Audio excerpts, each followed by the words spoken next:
اگر ہم بات کریں تو انٹرنیشنل ایویشن ڈے ہے، جیسا کہ پنجاب سے بھی وزیر اعلیٰ پنجاب کی جانب سے ان کو پیغام دیا گیا کہ پرائم منسٹر اور ایویشن، اس کے ساتھ ساتھ ڈی جی سول ایویشن کی انتھک کوششوں کی وجہ سے جو پی اے کا فلائٹ آپریشن لندن کے لیے ریزیوم ہوا ہے. تو اگر ہم آج کے دن کی بات کریں تو ہوا بازی کی دنیا میں یہ وہ دن ہے جہاں پر شیراز بھائی جو سابقہ ادوار میں کیے گئے انسیڈنٹس ہیں ان کو ٹھیک کرنے کی ضرورت ہے، امپروو کرنے کی ضرورت ہے. جیسا کہ پلین کریش ہونے والے جتنے بھی سانحات ہیں ان کو بہتر کرنے کی ضرورت ہے. اس کے ساتھ ساتھ ایویشن کی دنیا میں جدید جو ٹیکنالوجی ہے، پوری دنیا میں جو سینسرز لگے ہوئے ہیں ایئرپورٹس پہ ٹیکنالوجی اتنی ہے کہ آپ لوگوں نے وی آئی پی لانچ کریٹ کر دیے گئے ہیں.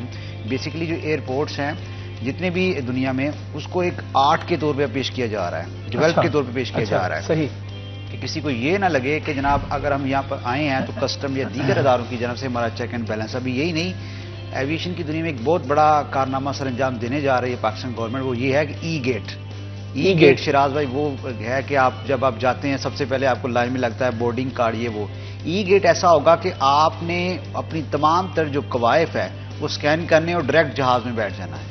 You don't need to show your passport, you don't need to show your ticket. آپ نے وہ ای گیٹ پہ سب کچھ دکھانا ہے اور آپ نے جہاز میں بیٹھ جانا ہے. یعنی آپ کو بورڈنگ پاس کی ضرورت بھی کچھ بھی نہیں ضرورت. اچھا. اور یہ ای گیٹ کا جو پروجیکٹ ہے اس کی ٹینڈرنگ کا process Pakistan airport authority aviation نے شروع کر دیا ہے. ابتدائی مراحل میں لاہور، کراچی اور اسلام آباد میں یہ نصب کیے جائیں گے. دوسرے مراحل میں فیصل آباد اور دیگر جتنے بھی ایئرپورٹس ہیں وہاں پر نصب کیے جائیں گے. یعنی جو ٹرانسپیرنسی ہے اور جانچ پڑتال کا عمل اتنا سٹرونگ ہوگا کہ آپ کو صرف وہاں پر اپنی ایک دفعہ انٹری ہوگی. دیکھیں انٹرنیشنل دنیا میں آپ دیگر کنٹریز میں چلے جائیں، وہاں پر ای گیٹ نصب کیے گئے ہیں. اس کا جو بنیادی مقصد یہی ہے کہ بیشتر ہمارے پیسنجرز ہیں ان کو شکایات ہوتی ہیں کہ جناب ہمارا بہت قیمتی سامان ادھر ادھر ہو گیا ہے، ہمیں بورڈنگ کے مسائل آ رہے ہیں، ہمیں کسٹم کلیئرنس کے مسائل آ رہے ہیں، ہمیں امیگریشن نے روکا ہوا ہے بھیجا. اس طرح کے مسائل کی روک تھام کے حوالے سے جو ای گیٹ ہے، آئی تھنک کہ اگر یہ ای گیٹ تمام ایئرپورٹس پر نصب ہو جائیں تو وہ جو مسافر آیا ہے گھر سے ایئرپورٹ، اس نے گاڑی لگائی ہے جناب، اس نے فیملی کو کیا سی آف اور ڈائریکٹ جہاز میں بیٹھ گیا just because of its advantage of E gate. E gate اگر پاکستان میں نصب ہو جاتا ہے تو آئی تھنک بہت سے ایویشن کے مسائل حل ہو جائیں گے. نہ تو ہمیں قطار میں لگنے کی ضرورت ہے، نہ ہمیں اپنے بورڈنگ کارڈ کا ویٹ کرنے کی ضرورت ہے، نہ ہمیں دیگر مراحل کرنے کی ضرورت ہے. آج ایویشن ڈے کے جو وساطت سے جو دن منایا جا رہا ہے اس پہ بھی ضرورت دی جا رہی ہے. اور ایسا بھی ہے کہ دوسری خوشخبری یہ ہے کہ پی آئی اے نے جو جنوری کے وقت سے پیرس کے لیے جو فلائٹ آپریشن ہے اس کی بکنگ شروع کر دی ہے. تو ہوپس آف پیرس کے لیے جو فلائٹ آپریشن ہے وہ جنوری کے مڈ میں سٹارٹ ہو جائے. پی آئی اے سے جی پی اچھا مجھے یہ بتائے گا کہ بڑا یہ ای گیٹ کے حوالے سے آپ نے بات کی، میں تھوڑی سی اس کے اوپر اور گفتگو کرنا چاہوں گا. ہمیں پتہ ہے کہ ہمارے ساتھ کئی مسافروں کے ساتھ کئی بزرگ ہوتے ہیں جی اور وہ چل نہیں پاتے ہیں، بیچارے انتظار نہیں کر پاتے ہیں لینے کے لیے. اس کے حصول کے لیے ان کو لائنوں میں لگنا پڑتا ہے، پھر اس کے بعد وہ اپنا سامان جو ہے وہ لگیج کرواتے ہیں، وہاں پہ بکنگ کرواتے ہیں، اس کے بعد پھر وہ ویٹنگ ایریاز میں بیٹھتے ہیں، پھر اپنی فلائٹ کے اناؤنس ہونے کا انتظار کرتے ہیں. تو یہ کافی لمبا پروسیجر ہے. یعنی آپ کی فلائٹ اگر 8 بجے ہے تو آپ کو کم سے کم جو ہے 6 بجے ایئرپورٹ پہنچنا پڑتا ہے اگر آپ کی بین الاقوامی فلائٹ ہے. تو 2-3 گھنٹے پہلے پہنچنا وہاں پر اور پھر اس کے بعد یہ تمام تر پروسیجر اتنا لمبا ہے. تو اس کے ساتھ یہ اتنا بڑا پرابلم ہے جو فیس کرنا پڑ رہا ہے ہمارے لوگوں کو. تو میرے خیال میں اگر ان حضرات کے لیے جو کہ کانسٹنٹلی اور کنٹینیوسلی جو ہے وہ ٹریول کرتے ہیں اور فریکوینٹ ان کی ٹریولنگ ہے بہت زیادہ، اور اس دوران ان کے ساتھ کچھ بزرگوں نے بھی جانا ہوتا ہے، تو ان کے لیے میرے خیال میں بہت بڑی سہولت ہوگی. بالکل ایسا ہی ہے. آئی تھنک جیسا کہ بزنس کی غرض میں روزمرہ معمول کے مطابق لوگ جاتے ہیں اکراس کنٹری یا ڈومیسٹک فلائٹس میں، تو ان کو بہت زیادہ ضرورت پڑتی ہے اس حوالے سے. تو ای گیٹ اگر نصب ہو جاتا ہے، ایک تو ان کی جتنی بھی اچھا یہ انٹرنیشنل فلائٹس کے لیے ہوگا یا ڈومیسٹک کے لیے؟ سر یہ ای گیٹ انٹرنیشنل ڈومیسٹک بہت فلائٹس کے لیے ہوگا. اور اس کا جو ہوگا کنسرنز ہوگا کہ پیسنجرز کو فیسیلیٹیٹ کرنا ہے. بیسیکلی وہ جو ای گیٹ ہے وہ آپ کا امیگریشن بھی ہے، وہ آپ کا کسٹمز بھی ہے، وہ تمام ہے. آپ کی ایوری تھنگ جو ایچ اینڈ ایوری تھنگ چیزیں ہیں وہ ای گیٹ کلیکٹ کرے گا اور آپ کو شو کرے گا کہ آپ کلیئر ہیں، آپ جائیں. آپ کو یہ مینول سسٹم ختم ہو رہا ہے نا، دنیا اس پہ ای گیٹ پہ بہت پہلے پہنچ چکی ہے. ابھی ہم آ رہے ہیں، ہم تو اس کو ابھی انوگریشن کرنے کے حوالے کرنے جا رہے ہیں. کس طرح کی ای گیٹ آ رہا ہے، بڑی اویئرنیس کی ضرورت ہے. اسی لیے آپ نے ای گیٹ سے یوں ہی آپ لوگ گزرے، اپنی قواعد جو ضوابط ہے جتنی بھی جانچ پڑتال کی، اور ڈائریکٹ آپ نے جہاز میں بیٹھنا ہے. آپ کا کوئی لائن میں لگنے کی ضرورت نہیں ہے.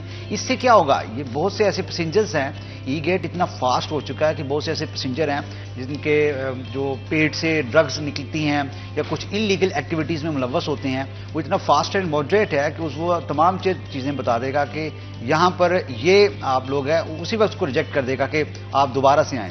وہاں پہ جو عملہ ہوگا وہ اس کو فیسیلیٹیٹ کرے گا. جیسے کہ بزرگ کی بات ہو رہی تھی کہ بہت سے جو لوگ چل نہیں پاتے, سپورٹنگ بوائے ہوگا, وہ تمام سامان اٹھا کے جیسا بھی ابھی بھی لے کر جاتے ہیں. لیکن ای گیٹ اتنا ہوگا کہ تمام ایئرپورٹس پہ ایک تو وقت کی جو قلت ہے وہ بچے گی, دوسری بات ہے کہ آپ لوگوں کا جو ٹائم بچے گا, اور تیسرا آپ جسے کہتے ہیں کہ کم وقت میں اپنی ڈیسٹینیشن پہ پہنچ سکیں گے.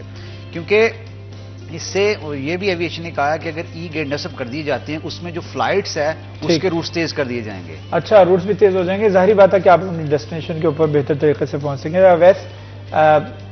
ایویشن تو ای گیٹ دینے کے حوالے سے بات کر رہی ہے اور سہولت دینے کے حوالے سے بات کر رہی ہے. اگر ہم فیسکو کے حوالے سے بات کریں, فیسکو عوام کو کب سہولیات دے گی؟ فیصل آباد شہر کے اندر ایٹ دا ٹائم, میں ابھی کی بات کر رہا ہوں, اس وقت پچھلے 2-3 ہفتے سے اتنے زیادہ شٹ ڈاؤن لیے جا رہے ہیں مینٹیننس کے نام پر مختلف علاقوں کے اندر, اور جس کی وجہ سے شہریوں کو بڑے شکایات ہیں. کبھی کبھی تو شٹ ڈاؤن بتا کر دیا جاتا ہے, اور کبھی کبھی جو ہے وہ ان اناؤنس شٹ ڈاؤن بھی ہوتا ہے, اور 6-7 گھنٹے کا ہوتا ہے. بتایا 5 گھنٹے جاتا ہے, 2 بجے لائٹ آ جائے گی, آتی 4 بجے ہے, اور یہ مختلف علاقوں میں ہو رہا ہے, اور ہفتے میں 2 دفعہ ہو رہا ہے. یہ بہت زیادہ مینٹیننس نہیں ہو رہی؟ بالکل بٹ صاحب, فیسکو کی جو مینٹیننس کے حوالے سے منصوبہ سازی ہے اس میں جو ہے وہ تبدیلی لانے کی ضرورت ہے. ہم دیکھتے ہیں کہ گرمیوں میں تو جون اور جولائی کے مہینے میں فیسکو 8-8, 10-10 گھنٹے کا شٹ ڈاؤن لیتا ہے. اب ویدر جیسے ہی تبدیل ہو رہا ہے تو بہت سے فیصل آباد کے جو شہری ان کی جانب سے شکایات درج کروائی جا رہی ہیں کہ ایک ہفتے میں 2 بار شٹ ڈاؤن ہو رہے ہیں. اس میں سب سے بڑی جو غفلت ہے وہ فیسکو کے آپریشن کے افسران کی ہے کہ وہ جو ایک ہفتے میں 2 شٹ ڈاؤن اگر کسی فیڈر پر ہوتے ہیں تو وہاں پر جو متعلقہ سٹاف ہے اس کے خلاف کارروائی عمل میں لائی جائے, کیونکہ آپ ایک ہفتے میں صرف 1 شٹ ڈاؤن لے سکتے ہیں کسی بھی فیڈر پر. اگر آپ ہفتے میں 2 بار لوگوں کو ادھر شٹ ڈاؤن لیں گے اور لوگوں کو خوار کریں گے, بجلی بند کریں گے, ڈومیسٹک کنزیومرز کے ساتھ ساتھ اس سے انڈسٹریل کنزیومر جو ہے وہ بھی بہت برے انداز سے متاثر ہوتا ہے, کیونکہ سردی میں جو ہے وہ لوڈ بھی کم ہوتا ہے اور لوگ اے سی اور دیگر جو الیکٹریسٹی کی اشیاء ہیں وہ استعمال کرنا بند کر دیتے ہیں. ضرورت کے مطابق ہی ہم دیکھتے ہیں کہ گھروں میں لائٹس وغیرہ جیسی ویدر چینج ہوتا ہے وہ استعمال ہوتی ہیں. مگر یہ سب کچھ ہونے کے باوجود, ڈیمانڈ کم ہونے کے باوجود فیسکو کنزیومرز کو وہ سہولیات فراہم نہیں کر پاتا. بار بار شٹ ڈاؤن لیے جا رہے ہیں. اس پر جو ہے وہ فیسکو کو منصوبہ سازی کرنا ہوگی اور ہفتے میں بالخصوص ایک ہی شٹ ڈاؤن کرنا چاہیے. ہوتا یہ ہے کہ کروڑوں روپیہ ایک فیڈر کی مینٹیننس پر جو ہے وہ فیسکو خرچ کرتا ہے, مگر یہاں پر سوال یہ پیدا ہو رہا ہے کہ فیصل آباد میں نشات آباد گریڈ اسٹیشن ہے, چنیوٹ روڈ ہے, جنگ روڈ ہے, اور اس کے علاوہ خانوانہ گریڈ اسٹیشن ہے جس سے جو ہے وہ جڑا والا روڈ کے بیشتر علاقوں کو بجلی فراہم کرتے ہیں. لیکن ان تمام گریڈ اسٹیشن کی جو شٹ ڈاؤن پالیسی ہے, مرمتی کام کے حوالے سے جو منصوبہ بندی ہے وہ فیسکو کرنے میں بری طرح ہمیں ناکام دکھائی دیتا ہے. کہ گرمیوں میں بھی ان پر شٹ ڈاؤن ہوتے ہیں, یہ وہ گریڈ اسٹیشنز ہیں کہ سردیوں میں بھی ان پر شٹ ڈاؤن لیے جاتے ہیں. اب گرمیوں میں تو سمجھ آتا ہے کہ فیڈرز کی جو بائفرکیشن ہے اس کے حوالے سے یا مرمت کے حوالے سے شٹ ڈاؤن لیے جا رہے ہیں, نئے فیڈرز تعمیر کرنے ہیں. لیکن سردیوں میں لوڈ جو ہے وہ کم ہو جاتا ہے, ڈیمانڈ میں ریکارڈ کمی آ جاتی ہے. تو اس پر فیسکو کا جو ہے سٹاف, آپریشن سٹاف, وہ کس طرح سے ورکنگ کرتا ہے کہ ایک ٹرانسفارمر چینج کرنا ہے تو پورے فیڈر پر وہ شٹ ڈاؤن لے لیتے ہیں, اور ایک فیڈر بند ہونے کی وجہ سے اس سے جو وابستہ دیگر فیڈرز ہیں وہ بھی بند کر دیے جاتے ہیں. تو اس طرح سے جو ہے وہ بہت سے علاقوں کی بجلی بند ہو جاتی ہے. جو نئے ٹرانسفارمرز ہیں ان کو لگانے کے حوالے سے منصوبہ بندی کرنا ہوگی کہ ایک علاقے میں یا ایک سب ڈویژن میں کتنے نئے ٹرانسفارمرز ہیں, ان کے حوالے سے ایک دن مختص کیا جائے, اسی دن وہ تمام ٹرانسفارمرز چینج کر دیے جائیں, بجائے اس کے کہ وہ باری باری ایک ہفتے ایک کر لیا, ایک ہفتے ایک کر لیا. اور دوسرا یہ ہے کہ آپریشنل سٹاف جو ہے وہ ان کی مبینہ ملی بھگت سے جو ہے وہ کنزیومرز کو ریلیف دینے کے لیے, کسی ایک کنزیومر کو ریلیف دینے کے لیے اس پر شٹ ڈاؤن جو ہے وہ لے لیا جاتا ہے. تو اس سے پھر بار بار علاقوں میں بجلی بند ہوتی ہے اور لوگوں کو مشکلات کا سامنا کرنا مشکلات کا سامنا ہوتا ہے. غیر معمولی طور پر جو فیسکو کی جانب سے فیڈرز بند کیے جا رہے ہیں اور مینٹیننس کے نام پہ 6-7 گھنٹے بجلی جا رہی ہے, جس کی وجہ سے شہری انتہائی پریشان ہے. ایک چھوٹا سا وقفہ لیتے ہیں, وقفے کے بعد دوبارہ حاضر ہوں گے. کہیں مت جائے گا, ہمارے ساتھ رہے گا.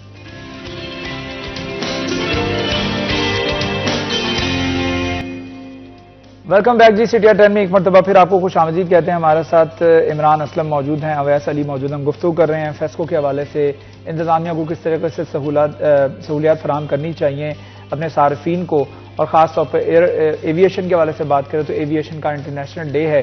اس مناسبت سے پاکستان میں اس کو کس طریقے سے منایا جاتا ہے اور منایا جانا چاہیے. جو ماضی کی عمران بتا رہے تھے کہ کوتاہیاں اور ہماری شارٹ کمنگز ہیں, اس کے اوپر قابو پانے کے لیے ایویشن کو بہت زیادہ متحرک ہونا ہوگا. ہمیں اپنے ماضی سے سیکھنا ہوگا اور وہ غلطیاں دوبارہ ریپیٹ نہیں کرنی ہوں گی, جس سے ہم جو ایویشن میں ایک بگاڑ انفارچونیٹلی پیدا کرنے کا باعث بنے ہیں. اور کچھ کریشز ایسے ہوئے جو کہ پائلٹس کی غلطیوں کی وجہ سے کریش ہوئے, جس کی بھی غلطی کی وجہ سے کریش ہوئے, وہ غلطی ریپیٹ نہیں ہونی چاہیے. تو عمران مجھے بتائے گا کہ اس حوالے سے کوئی تقریب وغیرہ کوئی سیریمنی بھی رکھی جاتی ہے ایویشن؟ جی بالکل رکھی جاتی ہے, کیک کاٹے جاتے ہیں اور باقاعدہ سے ہوا بازی کی دنیا میں ڈی جی سول ایویشن کے جو پیغامات ہیں, آرڈرز ہیں, وہ پہنچائے جاتے ہیں. اور وفاقی وزیر ہوا بازی جو بھی پیغام دیتے ہیں according to next year policy وہ رکھے جاتے ہیں. جیسا کہ کل ڈی جی سول ایویشن کی ای کچہری تھی, اس میں پیغامات دیے گئے تھے کہ جناب جو ایویشن کا ڈے آ رہا ہے اس کی مناسبت سے کرایوں میں کمی بھی لانی چاہیے. اچھا. اور جہازوں کے جو کرائے ہیں, جیسا کہ اسٹوڈنٹس جاتے ہیں ابراڈ, اس میں کمی لانی چاہیے. اس کے ساتھ ساتھ جو پیسنجرز ہیں اس کے کرایوں میں کمی لانی چاہیے, کیونکہ ریلوے اور دیگر جتنے بھی ٹرانسپورٹ ہے وہ فیئر میں کمی تو لاتے ہیں ایز یوزول, جسے پیٹرول یا ڈیزل کے آپ پہ شاخص کہتے ہیں. تو یہ جو جہاز ہے اس کا جو ایندھن ہے, ایندھن کے حوالے سے بھی آپ لوگوں کو فیئر میں کمی لانی چاہیے. اب ایک پروجیکٹ لانچ ہونے جا رہا ہے, ایویشن کی دنیا کا بڑا پروجیکٹ ہے, جسے تقریباً $4 کروڑ کی وسعت سے یہاں پر ایک ایسا پائیدار منصوبہ لانچ کیا جائے گا جس سے جو کاربن کا اخراج اس میں کمی لائی جائے گی. اچھا. اور اس میں یہ ہوگا کہ پنجاب میں اس کے حوالے سے جو فیزیبلٹی اور جو ورکنگ ہے وہ شروع کر دی گئی ہے. اور فیصل آباد ایئرپورٹ ایک ایسا بڑا ایئرپورٹ ہے جس پر مین رن وے بنا 4 ارب کی لاگت سے. اور شراف صاحب 777 بوئنگ جو بڑا طیارہ ہے وہ فیصل آباد کی تاریخ میں ابھی تک لینڈ نہیں کر سکا, جسٹ بیکاز آف یہاں پہ جو کیری ہوتا ہے 777 کا وہ نہیں لگایا جا سکا. 4.5 ارب روپے آپ نے لگا دیا مین رن وے پہ, جس کی لینتھ 2.8 کلومیٹر ہے. آپ نے وہ تو لگا دی, لیکن آپ وہ جو سٹینڈ ہے جو لینڈ کرنے کے حوالے سے تمام تر کوائف ہوتے ہیں, جو کرائٹیریا ہوتے ہیں اس کی پریمیسز میں وہ نہیں کیا گیا, جس کے وجہ سے یہاں 777 بوئنگ نہیں اتر سکا ابھی تک. اگر یہ تمام تر اپنی جو چیزیں ہیں جو مائنرس ہی ہیں, 95% کام مکمل ہو چکا ہے, 5% رہتا ہے رن وے کا. جی رن وے مکمل ہے, جو 5% ہے وہ سٹینڈ ہے, اس کا کیری سٹینڈ ہے جس کو تمام تر 777 بوئنگ کو انسٹرکشن دے گا اور وہاں پر لینڈ کروائے گا, ٹیک آف کروائے گا, وہ ہے. اگر یہ تمام تر اس کو فنکشنل کر دیتے ہیں, یہاں سے ڈومیسٹک اور انٹرنیشنل فلائٹس کی اضافی پروان اڑ سکتی ہے. جیسا کہ آپ چیمبرز کی بھیڑ کرتے ہیں, آئے روز تاجروں کا وفد جاتا ہے یا ایویشن والے آتے ہیں کہ ہمیں ڈومیسٹک اور کارگو فلائٹس دے دیں, یہاں سے ہم آپ کو ریونیو جنریٹ کریں گے. یہ تاریخ کا حصہ ہے کہ پی آئی اے نے بھی فگر جاری کیے تھے کہ کراچی میں جو تاجروں کی جانب سے ریونیو میں اضافہ ہوا ہے وہ کارگو فلائٹس اور یہ ڈومیسٹک فلائٹ سے ہوا جو کراچی لوگ جاتے ہیں. ان کی جانب سے جو ماسٹر پلانز میں چک جمرہ کے قریب منی جو کارگو رن وے بنانا تھا اس پہ بھی کام نہیں شروع ہوا, کیونکہ وہ کہہ رہے تھے اگر وہ بہت دور ہے تو یہ اس کے چک جمرہ کے قریب بنا دیں جو ماسٹر پلان میں پرپوز کیا گیا تھا, اس پہ بھی کام نہ ہوا. یہ ایسے مسائل ہیں کہ اگر فیصل آباد انٹرنیشنل ایئرپورٹ پر بھرپور توجہ دی جائے اکارڈنگ ٹو انٹرنیشنل سٹینڈرڈز ہوا بازی کی دنیا کی پالیسی کے مطابق, تو میں سمجھتا ہوں کہ فیصل آباد ایئرپورٹ تاریخ ساز ریونیو دے گا according of aviation, according of airlines. آپ کا سیفٹی آرڈر کلیئر کر دیا گیا ہے. ایئرپورٹس کا آڈٹ ہوتا ہے کہ جناب جہازوں سے پرندے نہ ٹکرائیں, آپ نے ایئر برڈز نصب کیے گئے ہیں, ایئر ٹریفک کنٹرولز آپ کی اوکے ہے. اس کے ساتھ ساتھ ایئرپورٹ کے اطراف میں جتنی بھی پریمسز ہیں is going to comfortable safe, and passengers کی جو اپروچ ہے ایویشن تک, امیگریشن تک, کاؤنٹرز تک, وہ سیٹسفائی ہے. آپ کا جو انوائرمنٹ ہے ایئرپورٹس کے اندر وہ کیسا ہے, یہ تمام تر جو سٹینڈرڈز دیکھے جاتے ہیں as compare to and international policy کے مطابق, تو پھر اس ایئرپورٹ کو ایک جسے کہتے ہیں کہ سٹینڈرڈز ایئرپورٹ میں شمار کیا جاتا ہے. اچھا, ایئرپورٹ کے حوالے سے خاص طور بات کریں تو جہاز کے ساتھ پرندہ نہ ٹکرائے, جی یہ جو بہت سارے اقدامات کیے جاتے ہیں, بہت پریکاشنری میئرز لیے جاتے ہیں ایویشن کی طرف سے مختلف ایئرپورٹس کے اوپر, ایئرپورٹس انتظامیہ کی طرف سے بھی, لیکن اس کے باوجود ہم دیکھتے ہیں کہ تقریباً لگ بھگ 4 سے 5 ارب ڈالر جو ہے نا وہ ایویشنز کا, مختلف ایویشنز کا خرچ ہوتا ہے پرندے ٹکرا جانے کی وجہ سے انجن کی مرمت پہ. تو یہ ایک ایسا مسئلہ ہے جس کے اوپر ابھی تک مکمل طور پر ایویشن قابو نہیں پا سکی. لیکن پھر بھی اس کے جو بیسکس ہیں وہ یہ ہیں کہ آپ کو کہیں پہ پاؤنڈ نہیں بنانا, کہ کہیں پہ کوئی تالاب شلاب ایئرپورٹ کے قریب نہ ہو جہاں پہ پرندے پانی پینے کے لیے آئیں. درخت یہی وجہ ہوتا ہے, ہم دیکھتے ہیں کہ ایئرپورٹ کے قریب کہیں پہ درخت نہیں ہوتے تاکہ پرندے وہاں نظر نہ آئیں.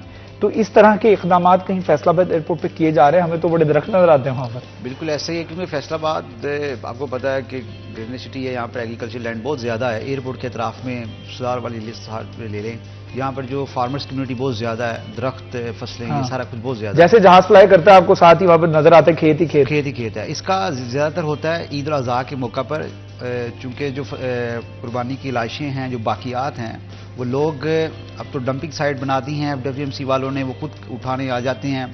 ورنہ اس سے پہلے یہ تھا کہ وہ وہاں پر ایئرپورٹ کے اطراف میں دور دراز میدان میں پھینک دیتے تھے. سدھار والی سائڈ پرندے آتے تھے, وہ جناب اس کو ایک یہ کا فیڈ لیتے تھے, اٹھے. تو جہازوں کے لیے بڑی پرابلم تھی. اس کے لیے اویئرنیس کمپینز بھی کی گئی, اور جو برڈ سیٹ تھا ان کا وہ بھی نصب کیا گیا. ایک پراپر اسکواڈ تشکیل دیا گیا کہ آپ نے برڈز کو ہٹ کرنا ہے, اور آپ نے ایئرپورٹ کے اطراف میں, یہ بیسیکلی یہ شہریوں کی ذمہ داری ہے. ایویشن کی جو جانب سے اویئرنیس کی جا رہی ہے. دیکھیں نا, اگر آپ وہاں پر کوئی بچر شاپ ہے, اگر کسائی وغیرہ یا کساب وغیرہ وہاں پہ پھینک دیتے ہیں, وہ بھی نہیں ہونا چاہیے. کم سے کم ایئرپورٹ کے اطراف میں ایسا کچھ نہیں ہونا چاہیے.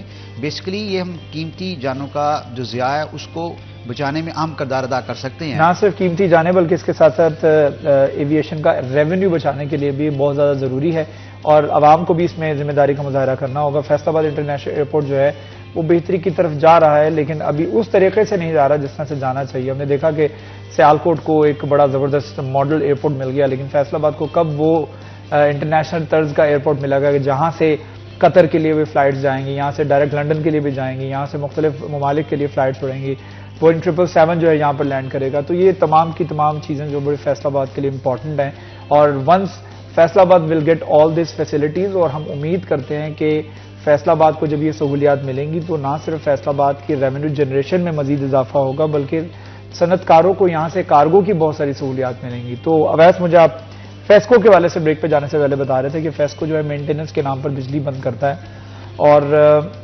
لوگوں کو, شہریوں کو بڑی شدید پریشانی کا سامنا کرنا پڑتا ہے. ہم نے دیکھا ہے کہ ان اناؤنسڈ جو کئی لوگ جو میسج پڑھ لیتے ہیں, آج کل فیسکو میسج کرتا ہے اپنے صارفین کو کہ ہم آپ کی بجلی جو ہے وہ کل صبح 8 بجے سے لے کے دوپہر 12 بجے تک بند رکھیں گے. لیکن کئی لوگ جو ہوتے ہیں وہ میسیجز نہیں پڑھتے ہیں, پھر ان کے لیے جب بجلی جاتی ہے تو ان کے لیے سرپرائز ہوتا ہے. موٹر میں پانی نہیں ہوتا, دفتر جانا ہوتا ہے, کپڑے استری نہیں ہوتے, اور ہمارا کچھ المیاں بھی یہ سمجھ لیں, ہماری سستی بھی ہے کہ ہم لوگ صبح اٹھ کے کپڑے پریس کرتے ہیں, کئی لوگ بیشتر, تو پھر چھٹی ہوتی ہے, آفس سے لیٹ ہوتے ہیں.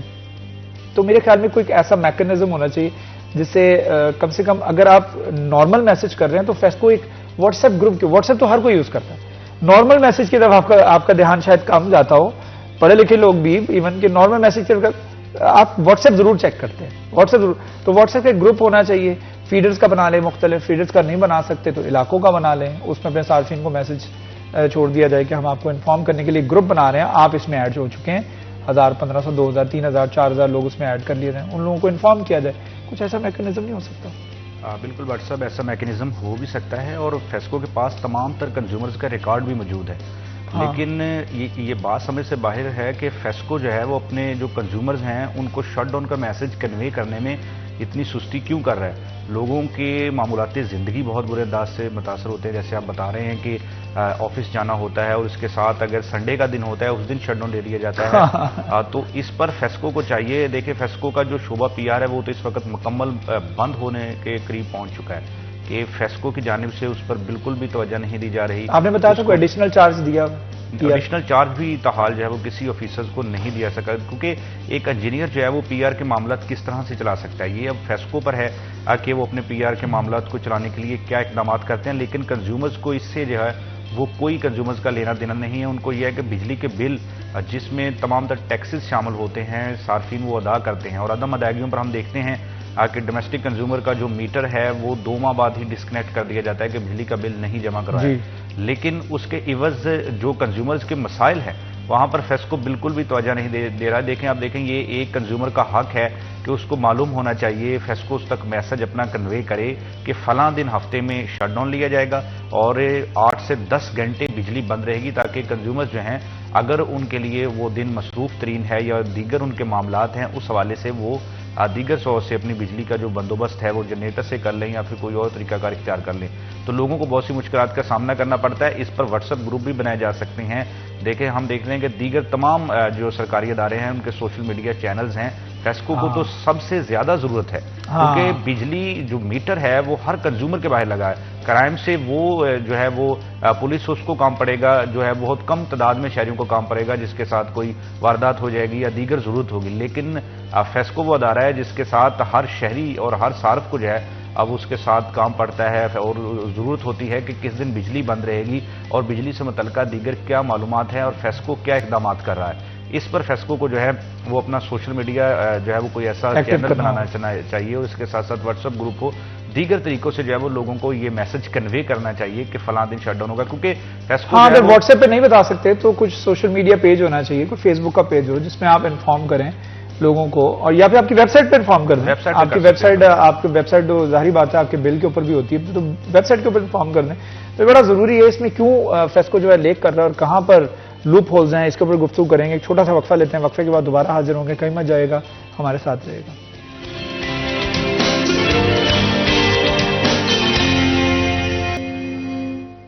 ویلکم بیک جی، سٹی ایٹ 10 میں ایک مرتبہ پھر آپ کو خوش آمدید کہتے ہیں۔ ہمارے ساتھ عمران اسلم موجود ہیں، ان کے ساتھ اویس علی موجود ہیں، گفتگو کر رہے ہیں ایویشن ڈے کے حوالے سے۔ آج انٹرنیشنل ایویشن ڈے منایا جا رہا ہے، اور ایویشن ڈے مناتے ہوئے خصوصی طور پر ہمارے پاکستان کے اندر ایویشن اس کو کس طریقے سے مناتی ہے، اور کون سے ایسے معاملات ہیں جو ایئرپورٹ کے اوپر بہتر کرنے کی ضرورت ہے۔ جہازوں کے حوالے سے بات کریں، اگر جہازوں کے حوالے سے بات کریں تو پی آئی اے کے جہازوں کے اوپر جیسے ہم نے پچھلی دفعہ بات کی تھی کہ بہت زیادہ جو ہے شکایات آتی ہیں کہ جہاز جو ان کی مرمت ہونے والی، ان کی سیٹس بہتر نہیں ہیں، ان کی سٹنگ بہتر نہیں ہے، آوازیں بہت آتی ہیں جہاز کے اندر سے، تو یہ کمپلین کرتے مسافر بہت دکھائی دے رہے ہیں۔ لیکن الحمدللہ پی آئی اے پھر بھی ابھی فلائٹ آپریشنس نے پاکستان فیصل آباد سے بھی شروع کیا ہے، اور فیصل آباد سے بڑا بہترین جا رہا ہے۔ میرے خیال مدینے کے لیے ڈائریکٹ فلائٹ جاتی ہے، جدے جاتی ہے، اور بڑی اسموتھلی چل رہی ہے۔ تو میرے خیال میں پی آئی اے اپنے معاملات کو بہتر کرنے کے حوالے سے کیا آپ دیکھ رہے ہیں کچھ مزید آنے والے دنوں میں، آنے والے سالوں میں کچھ فورکاسٹ کر رہے ہیں کہ بہتری کی طرف جا رہا ہے یا نچکاری کی طرف ہی جائے گا؟ بیسیکلی جو گراؤنڈڈ تھے پی آئی اے کے طیارے تقریباً 10 سے زائد، 15 سے زائد، ہاں، ان کو بحالی اور اس کی مینٹیننس کے حوالے سے ایسا کوئی توجہ نہیں دی گئی۔ جو گراؤنڈڈ طیارے تھے، اب ان کی اپ گریڈیشن اور مینٹیننس کے حوالے سے حکومت تھوڑا سنجیدگی سے اقدامات لے رہی ہے۔ اگر انہی گراؤنڈڈ طیارے کو فنکشنل کر دیا جائے as proper across the domestic and international roots, تو میں سمجھتا ہوں کہ اٹ ول بی ریکارڈ کہ آپ پی آئی اے کے ریونیو میں دگنا اضافہ کر سکتے ہیں۔ پی آئی اے جیسا کہ شروع سے باکمال لوگ لاجواب سروس رہی ہے، اسی ٹائٹل کو دہرانے اور اسی ٹائٹل پہ پورا اترنے کے حوالے سے پاکستان انٹرنیشنل ایئر لائن ایک جامع پلان دے۔ ان کی دیکھ لیں، اب کمرشل دیکھ لیں، بکنگ پیسنجر ٹارگٹس لے لیں، بڑھتے جا رہے ہیں۔ پی آئی اے فیصل آباد نے as compare to last year اپنے جو ریونیو تھا اس میں 44 کروڑ کا اضافہ کیا ہے۔ اگر 1 ارب تھا تو سمجھ لیں کہ 1 ارب 44 کروڑ کا اضافہ کیا ہے۔ اٹس مین کہ یہاں سے کمرشل اور پیسنجر بکنگ زیادہ ہو رہی ہے۔ اگر آپ لوگوں کے جو ہیڈ کوارٹرز اور آپ کے جو ڈسٹرکٹ اسٹیشن آفیسز ہیں وہاں سے اتنا ریونیو اضافہ ہو رہا ہے، تو کیوں نہ آپ وہ جو مینٹیننس اور اس کو جو فیسیلیٹیشن سٹاف ہے اس پہ لگائیں۔ ایک کریو کیبن پہ جو خرچہ آتا ہے وہ بہت زیادہ ہے، اس کی ہوٹل مینیجنگ، اسٹے، تمام تر چیزیں اکراس دا کنٹری یا انسائڈ دا سٹی، آپ لوگوں نے اس پہ پیسہ لگانا ہے۔ آپ کا پورا سٹاف ہے، پائلٹ ہے، سپورٹنگ بوائے ہے، ساری جو چیزیں ہیں آپ نے اس پہ پیسہ لگانا ہوتا ہے۔ دیکھیں، جو جہاز کی مینٹیننس ہے وہ بہت ضروری ہے۔ آپ دیکھ سکتے ہیں کہ دیگر جو پرائیویٹ ایئر لائنز لے لیں، ان کا جو سیفٹی آڈٹ ہے وہ سٹینڈرڈز کے مطابق پورا اترا ہے۔ پاکستان انٹرنیشنل ایئر لائن کا بھی ٹھیک اترا ہے، لیکن as compare to international standards ہیں اس کے مطابق پورا نہیں اترا۔ لیکن یہ ہے کہ اللہ کر کے ان کو جناب کہہ دیا کہ آپ اڑان بھریں، تو بسم اللہ کا آغاز تو انہوں نے کر دیا۔ ہونا یہ ہے کہ پاکستان انٹرنیشنل ایئر لائن کو بہتر طریقے سے، دیکھیں ہمارے پاس ایک ایئر لائن ہے پی آئی اے، اب ہوپسو پنجاب بھی اپنی ایک پی آئی اے اپنا لانچ کرنے لگا ہے پرواز، ہوپسو اس پہ ورکنگ جاری ہے۔ اچھا، وزیر اعلیٰ پنجاب کی جانب سے کہا تھا کہ پنجاب کی پہلی جو ایئر لائن ہے ہم لانچ کریں گے، اس پہ بھی ورکنگ جاری ہے، لیکن جو پی آئی اے ہے اس کو اپ گریڈیشن کی ضرورت ہے۔ دیکھیں آپ نے سارے ادارے تو نشکاری کر دی، کم سے کم پی آئی اے نہ کریں۔ پی آئی اے آپ کا وہ ادارہ ہے جو آپ کے امیج کو، سافٹ امیج کو اکراس دا ورلڈ پھیلاتا ہے۔ آپ کا جو دنیا میں ایکسپورٹ ہے یا امپورٹ کا جو بھی طریقہ کار ہے اس میں پاکستان انٹرنیشنل ایئر لائن جو ہے وہ بڑا کردار ادا کرتی ہے. تمام کنٹریز ایویشن کی دنیا میں یہ پوچھا جاتا ہے کہ آپ کے کنٹری میں کون سی آپ کی قومی فلائٹ ہے. تو ہمارے پاس پی آئی اے ہے. پی آئی اے کو بوسٹ اور اپ گریڈ کرنے کی ضرورت ہے، لیکن ہر لوگوں نے اپنا ٹھیک ہے انسائیڈ دا کنٹری آپ لوگ اپنا پرائیویٹ بزنس چلاتے ہیں وہ چلائیں، لیکن کم سے کم پاکستان انٹرنیشنل ایئر لائن کے ساتھ کھلواڑ نہ کریں. اس کو بہتر طریقے سے میں سمجھتا ہوں جنہوں نے نجکاری کے حوالے سے جو لائیو بولی لگائی ہے وہ بولی لگا کے انہوں نے توہین کی ہے. کم سے کم نہیں ایسا ہونا چاہیے تھا. ایک قومی ایئر لائن کی انسلٹ ہے. 100 ارب کا آپ 10 ارب لگا رہے ہیں. اب لندن ہے، میں یہ سمجھتا ہوں دیکھیں ہر شہری بینگ اے شہری ہر شہری اپنی تجاویز دے سکتا ہے. اس پہ تجاویز مانگی بھی گئی تھی لوگوں سے. اب یہ ہے کہ کم سے کم اس کو پاؤں پر کھڑا کرنے کے حوالے سے پی آئی اے کو ایک اسٹیبلش ادارہ کر دیا جائے، با اختیار ادارہ کر دیا جائے. یہاں پر مینٹیننس کے حوالے سے جسے کہتے ہیں کہ انٹرنیشنل آلات انٹرنیشنل اسیسیز لگائی جائیں تاکہ پاکستان جو انٹرنیشنل ایئر لائن ہے وہ اپنا تمام کردار ادا کر سکے. تو میں سمجھتا ہوں کہ سول ایویشن آج انٹرنیشنل ڈے ہے، اس کا مقصد بھی یہی ہوتا ہے کہ ہماری جو قومی پروازیں ہیں اس کو اسٹیبلش کیا جائے، اس کو اپ گریڈ کیا جائے. ہاں، وہ نئے ٹارگٹ سیٹ کریں، وہ نئے ہدف سیٹ کریں اور اس کو اچیو کرنے کے لیے اپنی پوری بھرپور کوششوں اور کاوشیں بروئے کار لے کر آئے. اچھا ویسے پی آئی اے تو ہو گیا نا ایک انٹرنیشنل ہماری پرواز ہے. اگر ہم سستی سفر کے حوالے سے بات کریں تو ریلوے بھی اس سائڈ پر ہے، دوسری سائڈ پر ریلوے لوگوں کے لیے بڑی سہولت ہے. لیکن اب دیکھیں تو تاخیر کا شکار ہیں مختلف ٹرینیں بھی. کئی ٹرینیں یہاں سے چلتی تھی اب وہ نہیں چل پا رہی ہیں. تو ریلوے کے حالات کو بہتر کرنے کے لیے کون سے جنگی بنیادوں پر اقدامات کرنے کی ضرورت ہے؟ بالکل بٹ صاحب، جنگی بنیادوں پر اقدامات کرنے کی ضرورت ہے. مہنگائی کے اس دور میں ریلوے جو ہے وہ سفر کا ایک سستا ذریعہ ہے. ایسا ہی اور بالخصوص جب آپ فیصل آباد سے کراچی، اسلام آباد یا دیگر شہروں کو سفر کرتے ہیں تو دیگر ٹرانسپورٹ کی نسبت جو ہے وہ آپ کا سفر سستا ہے. مگر بدقسمتی کی بات یہ ہے کہ موجودہ جو اس وقت گورنمنٹ کا سیٹ اپ ہے اور وہ محکمہ ریلوے کو بہت برے انداز سے نظر انداز کر رہے ہیں. اب دیکھیں کہ ان دنوں ریلوے کی جو بکنگ ہے وہ فل ہے اور شالیمار، کراکرم، پاکستان ایکسپریس جو ہے ان میں ایڈوانس بکنگ جو ہے وہ بند کی ہوئی ہے کیونکہ لوگ جو ہیں وہ ریلوے کا سفر کرنا چاہتے ہیں. مگر شاید گورنمنٹ جو ہے وہ لوگوں کو ریلوے کا سفر نہیں کرنے دینا چاہ رہی. ریلوے کا ریونیو بھی بڑھ رہا ہے. یہ ایسا ادارہ ہے جس کا ریونیو بھی بڑھ رہا ہے اور لوگ سفر بھی کرنا چاہتے ہیں، استعمال بھی کرنا چاہتے ہیں. اس کے باوجود جو ہے وہ سہولیات نہیں ہیں. چھوٹے چھوٹے جو مسائل ہیں اسٹیشن کے وہ حل نہیں ہوتے. دیکھیں فیصل آباد جو ریلوے اسٹیشن ہے اس کے پاس سٹاف کا شارٹیج ہے. اب ٹکٹ کاؤنٹرز پر جو ہے وہ گینگ مین کو کھڑا کر دیتے ہیں. دیگر جو شعبہ جات ہے وہاں سے لوگ ٹکٹ کاؤنٹرز پر کھڑے ہو جاتے ہیں، پھر وہ ڈبل ڈیوٹیاں دیتے ہیں. تو اس طرح سے مسافروں کے لیے مشکلات پیدا ہوتی ہے. یعنی ریلوے سفر کے حوالے سے میں یہ سمجھتا ہوں کہ مسافروں کو مایوس کیا جا رہا ہے کہ وہ ریلوے سفر نہ کریں اور لوگوں کو جو ہے وہ سہولیات دینے کے بجائے مشکلات پیدا کی جا رہی ہیں. اور پنجاب کا دوسرا بڑا ریلوے اسٹیشن ہے، یہاں پر جو ٹکٹ کاؤنٹرز پر جو پرنٹرز پڑے ہوئے ہیں وہ صرف 2 ہیں. آپ دیکھیں کہ روزانہ کی بنیاد پر یہاں پر ہزاروں کی تعداد میں مسافر دیگر شہروں کو سفر کرتے ہیں. جو ٹکٹ پرنٹرز کی ضرورت ہے وہ کم از کم 5 ٹکٹ پرنٹرز یہاں پر ہونے چاہیے. تو محکمہ ریلوے نے 2 ٹکٹ پرنٹرز یہاں پر دیے ہوئے ہیں. تو اس میں آپ ہی کا فائدہ ہے. ان کو کہیں مطلب ان کو پتہ لگنا چاہیے کہ آپ ہی کا فائدہ، ٹکٹیں زیادہ بکیں گی، زیادہ چھپیں گی، زیادہ بکیں گی. بالکل ٹکٹیں زیادہ بکیں گی. اور اس طرح سے دیکھیں آپ دنیا بھر میں جو آپ کی لوگ پروڈکٹ استعمال کرتے ہیں، جو آپ کی سفر کے لیے جو ہے وہ آپ کا ریلوے استعمال کرتے ہیں، لوگ ان کو سہولیات فراہم کرتے ہیں. لیکن یہاں پر صورتحال جو ہے وہ منفرد دکھائی دیتی ہے. اس کے پیچھے کیا حقائق ہیں؟ کیوں ریلوے کو جو ہے وہ بٹھانے کی مزید کوشش کی جا رہی ہے؟ کیا ٹرانسپورٹرز کو اس کے عوض جو ہے وہ نوازا جا رہا ہے؟ تو حکومت کو چاہیے کہ عوام دوست جو پالیسیز ہیں ان پر توجہ دیں اور لوگوں کو سہولت فراہم کرنے کے لیے مہنگائی کے اس دور میں لوگوں کو فیسلٹیز دینے کے لیے جو ہے وہ اقدامات کیے جائیں. اور ریلوے میں سمجھتا ہوں کہ سفر کا سستا ذریعہ بھی ہے اور سفر کا بہترین ذریعہ بھی ہے. بالخصوص جو ہے وہ پنجاب سے دیگر صوبوں کو سفر کرنے کے لیے اور لوگوں کو سہولت دینے کے لیے لوگ فیملیز کے ساتھ ٹرین کا سفر کرتے ہیں دور دراز کے علاقوں میں. تو فیصل آباد ریلوے اسٹیشن کے جو چھوٹے چھوٹے مسائل ہیں وہ حل کرنے چاہیے اور لوگوں کو سہولت فراہم کرنی چاہیے. اب بھی دیکھتے ہیں آپ جو ہے وہ ریلوے اسٹیشن پر چلے جائیں تو ٹکٹ لینے کے لیے وہاں پر آج بھی جو ہے وہ لائنیں لگی ہوتی ہیں. لوگ لائنوں میں انتظار کرتے ہیں، پھر ان کو ٹکٹ دی جاتی ہے. ٹرینیں تاخیر سے روزانہ آتی ہیں. 3 سے 4 گھنٹے ہر ٹرین جو ہے وہ تاخیر سے پہنچتی ہے، مسافروں کو گھنٹوں انتظار کرنا پڑتا ہے. تو بالکل ہم یہ دیکھ رہے ہیں کہ عدم توجہ کا شکار ہے محکمہ ریلوے، جس پر توجہ دینے کی ضرورت ہے. لوگ سفر کرتے ہیں، آج بھی دیکھیں کہ آپ کو لاری اڈوں پر رش کم نظر آئے گا، ریلوے اسٹیشن پر جو رش ہے وہ زیادہ ہوتا ہے. ہاں ظاہری بات ہے کہ آپ میٹرو تو چلا نہیں سکے، اور میٹرو اور بسز چلانے کے حوالے سے بات تو ہو رہی ہے، لیکن جو پہلے سے سفری سہولیات ہمارے پاس موجود ہیں ان کو تو بہتر کر لیں، ان کے اندر فیسلٹیز کو بہتر کر لیں، پھر اس کے بعد جو ہے وہ بسز چلانے کے حوالے سے بات کر لیں گے. ایک چھوٹا سا وقفہ لیتے ہیں، وقفے کے بعد دوبارہ حاضر ہوں گے. کہیں مت جائے گا، ہمارے ساتھ رہیے.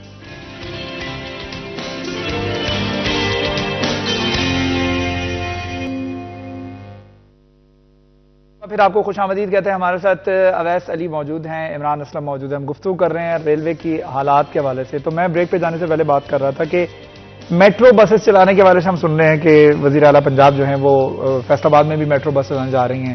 اگر میٹرو بس نہیں چلے گی تو انیشلی 100 بسز جو ہیں وہ فیصل آباد کو ملیں گی، اور ان کے مختلف روٹس ڈیسائیڈ ہوں گے، لوگوں کو سفری سہولیات دی جائیں گی اور سستی سفری سہولیات دی جائیں گی.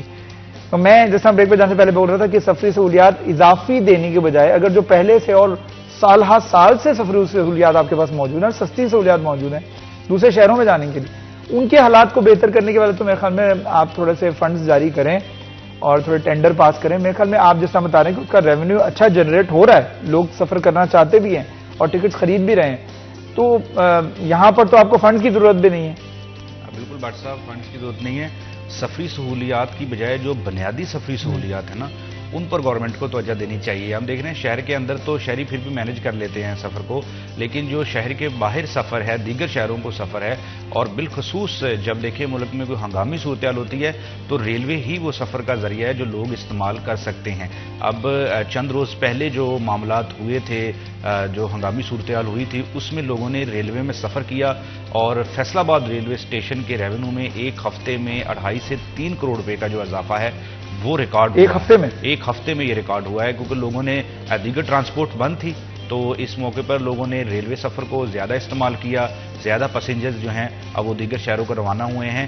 تو جو پہلے سے سفری سہولیات موجود ہیں ان کے ساتھ کیا سلوک کیا گیا ہے، ان پر اس لیے توجہ نہیں دی جا رہی کہ وہ پرانی سفری سہولیات ہیں، اس وجہ سے کوئی نئی سہولیات دینے کی کوششیں کی جا رہی ہیں. تو جو پہلے سے سہولیات موجود ہیں ریلوے، اس پر توجہ دینے کی ضرورت ہے. اور سیکورٹی کے معاملات دیکھیں آپ کہ ریلوے اسٹیشن پر اتنے ناقص ہیں.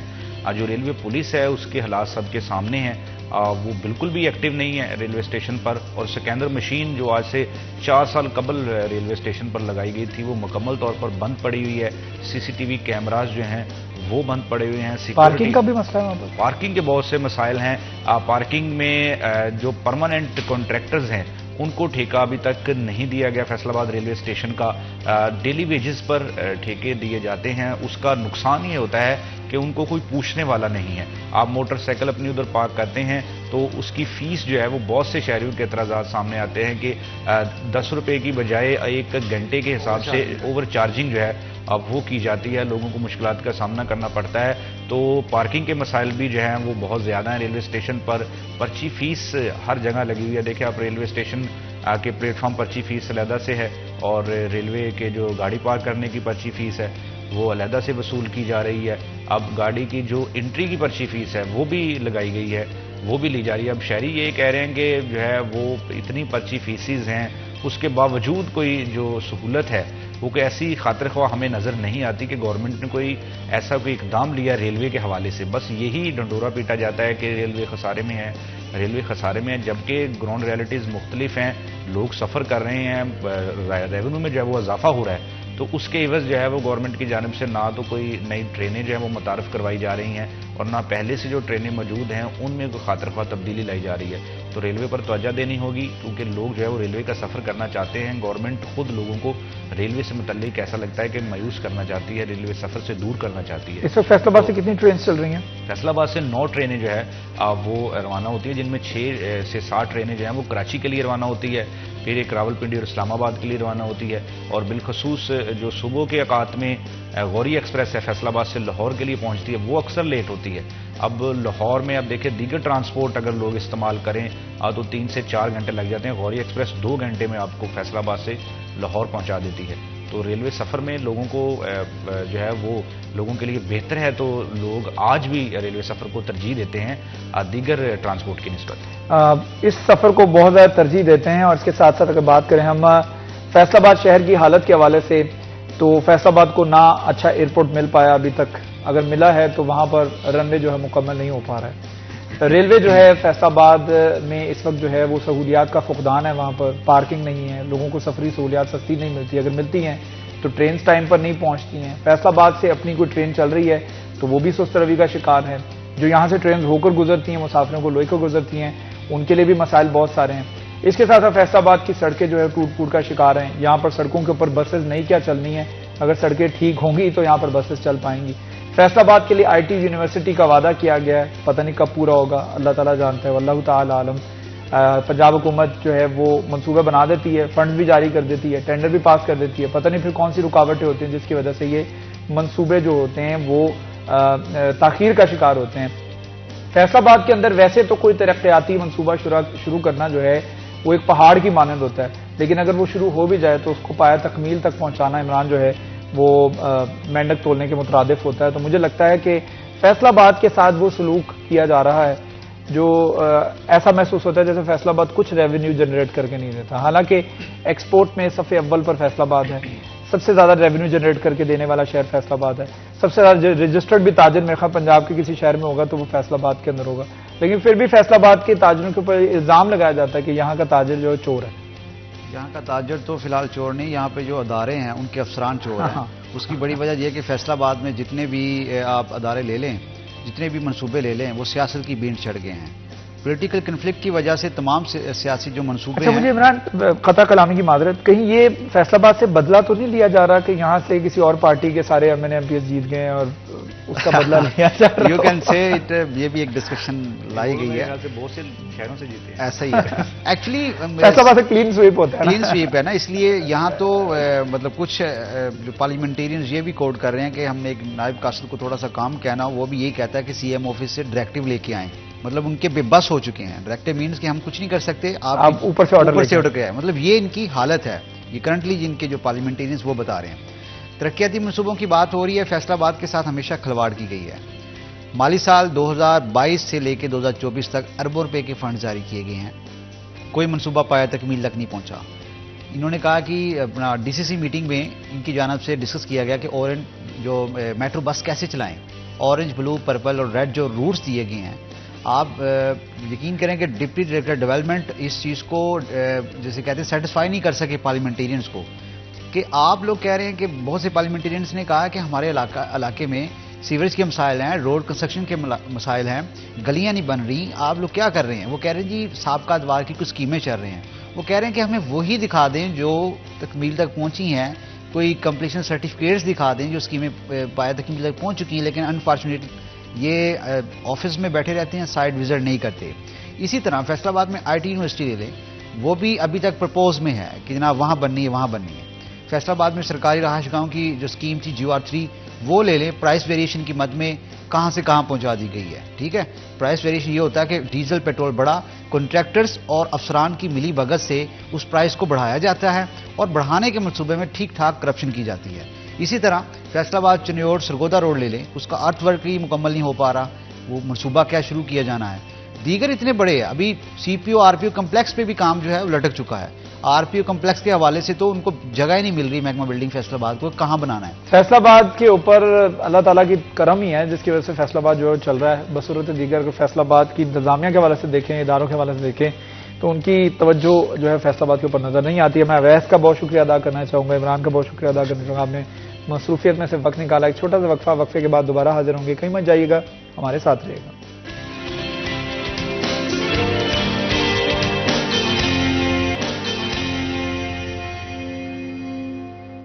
ویلکم بیک جی، سٹی 10 میں ایک مرتبہ پھر آپ کا ہوسٹ شراز بٹ آپ کو خوش آمدید کہتا ہے۔ بڑھتے ہیں آگے، پروگرام کو بڑھاتے ہیں آگے اور ہم چلتے ہیں اب تھوڑا سا ایکسرسائز کی طرف، کیونکہ ایکسرسائز بھی بہت زیادہ ضروری ہے۔ ورزش کرنا کس حد تک ضروری ہے؟ یہ اس حد تک ضروری ہے جتنا کہ سانس لینا ضروری ہے، کیونکہ آپ اگر ورزش نہیں کر رہے ہیں، آپ کی زندگی کے اندر کچھ اٹھنا بیٹھنا نہیں ہے، کچھ چلنا پھرنا نہیں ہے، تو اس کا مطلب ہے کہ یو آر بیسکلی انٹینشنلی دانستہ طور پر آپ اپنی زندگی کے کچھ سال کم کرنا چاہ رہے ہیں تو اپنا خیال رکھنا بہت زیادہ ضروری ہے. اور اپنے خیال رکھنے میں ایک تو کھانے پینا بھی آتا ہے اور دوسرا آتا ہے آپ نے ورزش کرنی ہے, کوئی نہ کوئی ایکسرسائز کرنی ہے کسی بھی شیپ اور فارم میں. تو محمد نواز باجوہ صاحب ہمارے ساتھ موجود ہوں گے, ایکسرسائز کی کوئی نہ کوئی آج ہمیں اسٹریچنگ کے حوالے سے ٹپ دیں گے.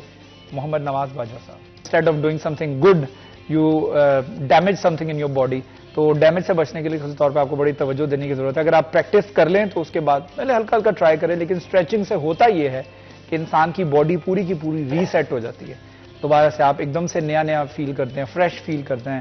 اور یہ بڑا ضروری ہے تھکان کو اتارنے کے لیے, سٹریس کو اتارنے کے لیے, ڈپریشن انزائٹی کو اتارنے کے لیے, ٹینشن کو اتارنے کے لیے اسٹریچنگ جو ہے بہت زیادہ ضروری ہے, ایکسرسائز بہت ضروری ہے, ورزش بہت ضروری ہے. جس طریقے سے ورزش ضروری ہے اسی طریقے سے آپ کا کھانا پینا ضروری ہے. آپ کیا انٹیک کر رہے ہیں یہ جاننا بہت ضروری ہے. آپ بنا سوچے سمجھے جب کھائیں گے تو پھر بہت ساری بیماریاں, بلڈ پریشر ہے, ڈائبٹیز ہے, اس کے ساتھ ساتھ بہت سارے ایسے امراض ہیں جب آپ کو وہ لاحق ہو جاتے ہیں اس کے بعد پھر صحت کی ویلیو پتہ لگتی ہے. ابھی صحت کی ویلیو اس وجہ سے پتہ نہیں لگ رہی کیونکہ آپ صحت مند ہیں. تو صحت مند رہنے کے لیے, ایک اچھی زندگی گزارنے کے لیے, ایک مثبت زندگی گزارنے کے لیے جس سے کھانا پینا اور ورزش ضروری ہے, اسی طریقے سے ایک اچھا انسان ہونا بھی ضروری ہے. پازیٹیو وائبز جو ہیں آپ کے اندر ہونی چاہیے, مثبت سوچ ہونی چاہیے, یہ بہت ضروری ہے. پروگرام کے شروع میں میں نے جیسے بتایا کہ مثبت سوچ جو ہے وہ آپ کو نہ صرف آپ کے لیے ضروری ہے بلکہ آپ کے ارد گرد جو لوگ رہ رہے ہیں, آپ کے اندر اگر مثبت سوچ ہوگی تو آپ وہی سوچ جو ہے وہ ڈیلیور کریں گے اپنے لوگوں کے اندر جو آپ کے ارد گرد ہیں, آپ کے اہل خانہ ہیں, آپ کے دوست یار ہیں. وہ آپ سے انفلوئنس لیتے ہیں, چاہے آپ یہ سوچیں گے اگلا بندہ میرے سے انفلوئنس لے یا نہ لے, یہ میرا ایٹیٹیوڈ ہے, وہ آپ سے انفلوئنس لیں گے, آپ کے بچے آپ سے انفلوئنس لیں گے.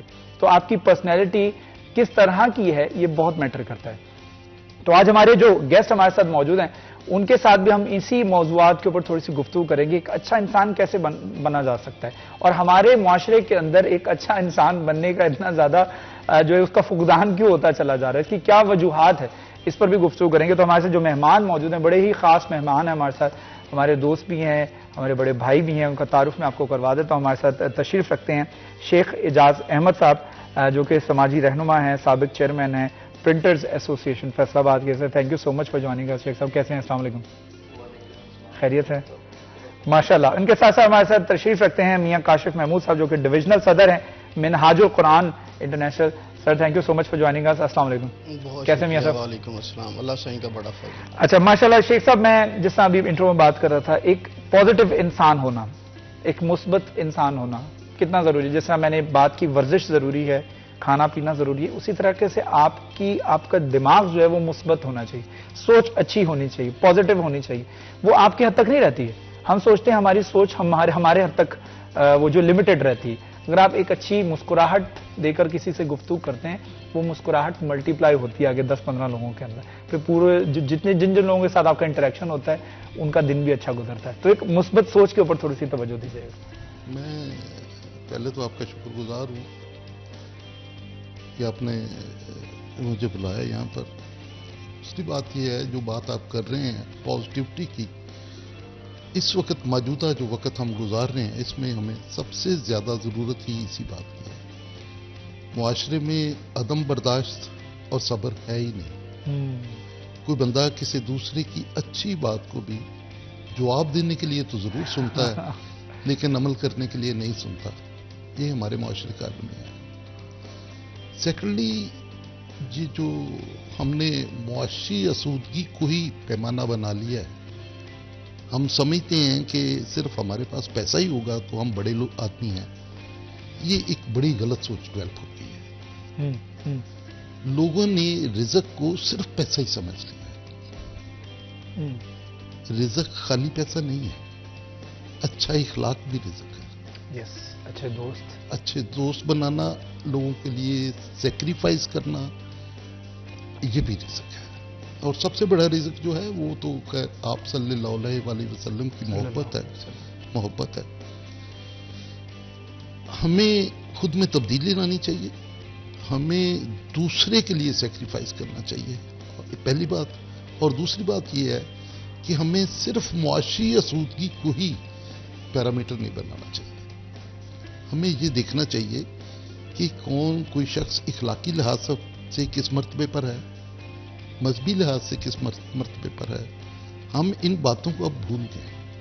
ہم نے صرف یہ دیکھا ہے کہ کس کے گھر میں کتنی گاڑیاں کھڑی ہیں اور اس کے دروازے پہ کتنے گارڈ کھڑے ہیں. مجھے اپنا بچپن یاد ہے کہ ہماری گلی میں سے اگر کوئی بزرگ گزرتا ہوتا تھا تو وہ ہم سب بچوں کو اکٹھا کرتا تھا اور مسجد میں لے جاتا تھا, چلو نماز پڑھو. اور اگر کوئی بچہ کوئی غلط حرکت کر رہا ہوتا تھا تو وہ بزرگ اس کو ڈانٹ بھی دیتا تھا اور ایک ہاتھ لگا بھی دیتا تھا. لیکن آج یہ چیز ناپید ہے. آپ کسی کے بچے کو گھور بھی نہیں سکتے, کسی غلط حرکت سے اس کو منع نہیں کر سکتے. ہمارے اخلاقی رویے اس حد تک چلے گئے.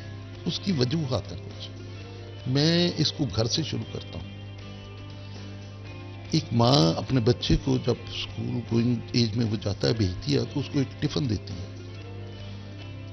اگر اگلے دن وہ رات کو شام کو بچہ اسکول سے آنے کے بعد یہ کہتا ہے کہ امی میرے ٹفن سے فلاں بچے نے کھانا لے کے کھا لیا, تو ماں اگلے دن اسکول میں چلی جاتی ہے شکایت لے کے کہ میرے بچے کے ٹفن سے کس بچے نے کھانا کھایا, آپ اس کو پنشمنٹ کر دیں.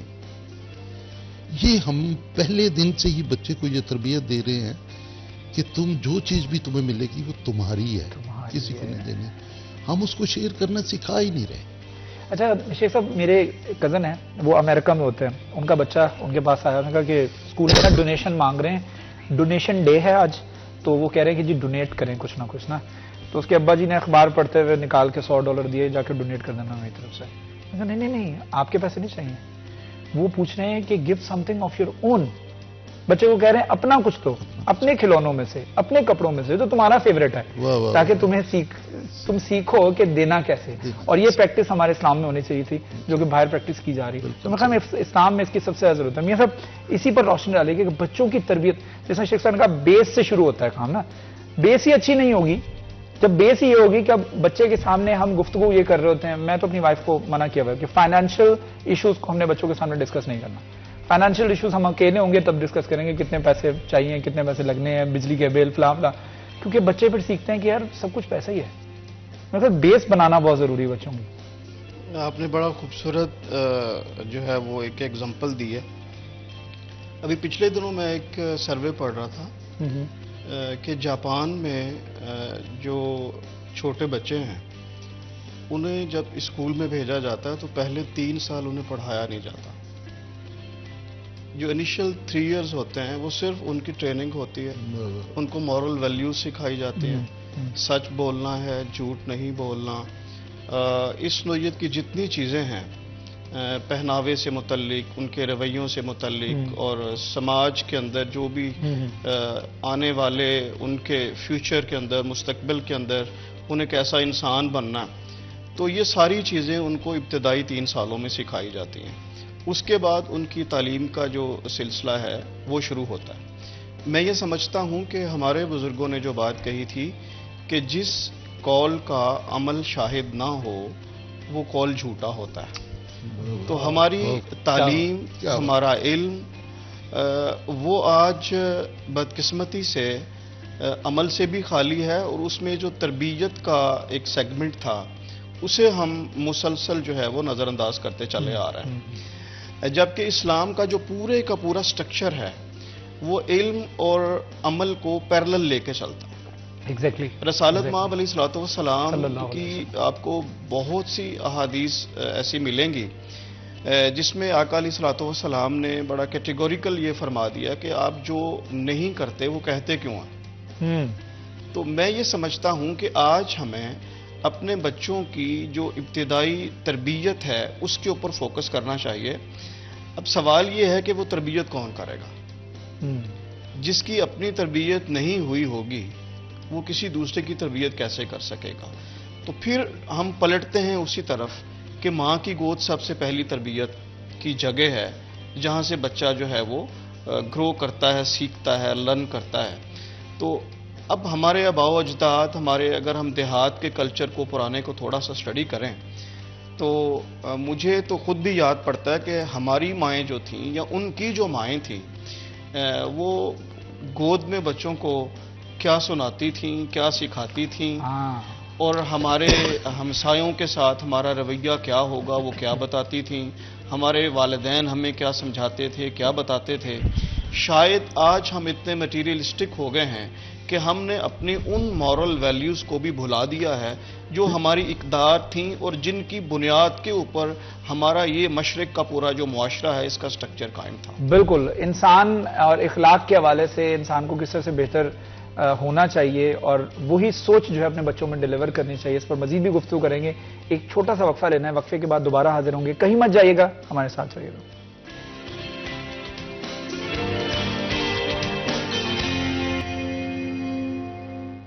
ویلکم بیک جی. سٹی 10 میں ایک مرتبہ پھر آپ کو خوش آمدید کہتے ہیں. ہمارے ساتھ شیخ اعجاز احمد صاحب موجود ہیں، ان کے ساتھ سمیہ کاشف محمود صاحب موجود. گفتگو کر رہے ہیں ہم انسان کے حوالے سے، اخلاق کے حوالے سے، اخلاقیات کے حوالے سے جو کہ ہمارے معاشرے کے اندر ناپید ہوتی چلی جا رہی ہیں. اخلاقیات کو کس طریقے سے دوبارہ جو ہے اجاگر کیا جا سکتا ہے، بچوں کی تربیت کس طریقے سے کی جا سکتی ہے، کیونکہ بچے ان کی وہ بالکل جو پہلی درسگاہ ہوتی ہے وہ ماں ہوتی ہے، اور ماں ہی جب بچے کو غلط راستے کے اوپر ان انٹینشنلی، میں یہ نہیں کہہ رہا ہوں کہ انٹینشنلی دانستہ طور پر ماں جو ہے وہ غلط سکھاتی ہے، ایسا نہیں ہوتا، لیکن معاشرے کے کچھ پریشرز ہوتے ہیں جس کی وجہ سے ہم کچھ معاملات کو فلو میں لے کے چل رہے ہوتے ہیں اور فلو میں ہم بول جاتے ہیں. جیسے بریک پہ جانے سے پہلے آپ شیخ صاحب بول رہے تھے کہ ماں جو ہے بچوں کے ساتھ مقابلہ جب کروائے گی ایک بچے کا دوسرے بچے کے ساتھ، آٹومیٹکلی تم نے اس کا کیوں کھا لیا لنچ، تمہیں اپنا کھانا چاہیے، تو بچے کے اندر شیئرنگ نہیں آئے گی. تو میرے خیال میں ایک سب سے بیسک چیز جو بچے کو سکھانے والی ہے وہ شیئرنگ ہے، جو کہ آگے چل کر اس کی لائف لانگ ہیبٹ بن سکتی ہے.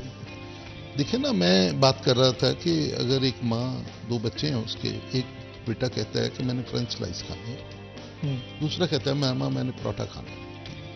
ماما نے ایک کو پراٹھا دے دیا اور ایک کو فرینچ فرائز بنا دیا، دونوں کھا رہے ہیں.